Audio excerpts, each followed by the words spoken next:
Nothing to do with like Africa or anything like that. Oh, hey, yeah, that's a great point. Yes, Africa. I actually think it had something to do with CrossFit. Oh, but CrossFit. let's start with Africa So first. many passions. Yes, so many passions. Let's start with Africa first. Tell us a little bit about that. Oh yes, so I kind of thought like, okay, before I go into vet school, probably after vet school or during vet school, I'm not gonna have any time to do things. I probably had more time than I thought, but that was my thought process at that time. So I went to Africa before I got into vet school and did some like wildlife veterinary work there. And it was really exciting and sometimes a little intimidating working with larger animals. Like we dealt with some zebra, impala.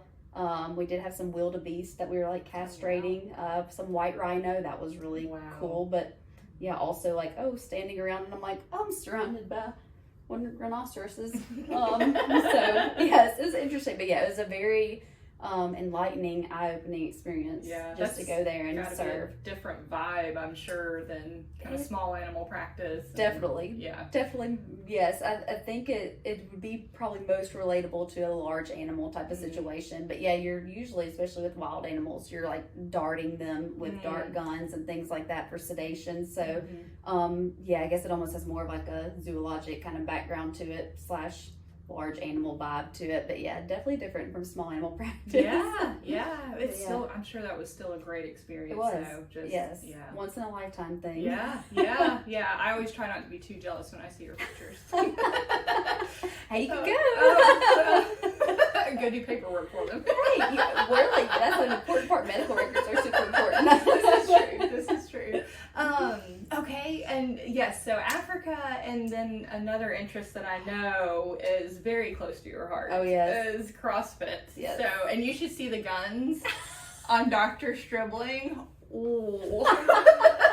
She is a CrossFitter extraordinaire. So do you want to talk a little bit about that? Sure, yes. So I will say, like, for the longest time, like, always did my own thing. That's kind of how I've always been. Like, Jenna, get headphones on, go work out at the gym. And then my sister bought me 3 months of membership at CrossFit.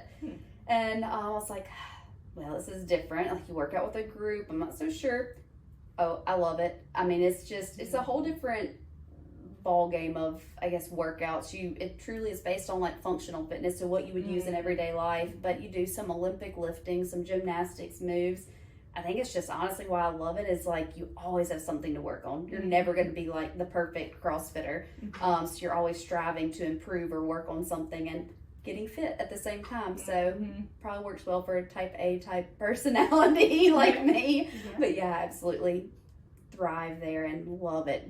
So and it's Chiro. CrossFit Cairo. Cairo. Yeah, I mean that's close enough. Yes, Cairo. But yes, Cairo means like Christ with us is what it's. Oh, yes. I did not know that. I didn't either until when I joined the gym. When I was like, how'd y'all get the name? And I was like, well, that's really cool. That's really neat. I had no idea. Yeah, it is really neat. But yeah, it's a good community there. It really is. Yeah.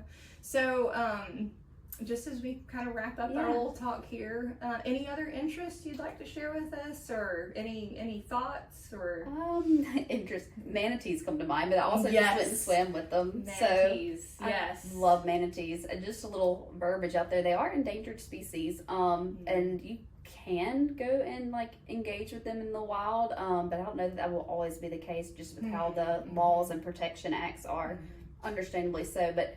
Beautiful, really sweet, gentle giants of animals. They're called like sea cows because they truly are like herbivores, so they're eating plant matter underwater. But yeah, they're very large, almost kind of look like a walrus, but without the tusk. So every time I've seen pictures, it looks like there's something like growing, like green algae growing on them.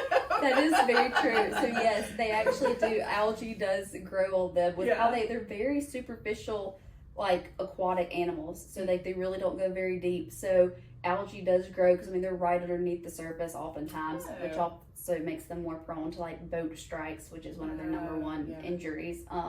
But yeah, pretty cool animals. But my husband and I have made it yearly trips to go and swim with the manatees, and something I love absolutely love Yeah, doing. One of yeah. my favorite animals. Yeah. Oh, I love that. Yes. Yeah, because I didn't know anything about manatees until I met you. I know most people are like, "What's a manatee?" And I'm like, "Great question. I would love to tell you all about them." So on your next visit, if you want to ask Dr. Shirley Yes, ask all to about see pictures. manatees. I'm like, by all means. I'm like, Oh, that's awesome. Well, thank you, Dr. Yes, Stribling. of You're so course. gracious to spend some time with us. Yes. And I'm glad we could get to know you even a little bit better. yes, thank So. you, Allison. Appreciate it.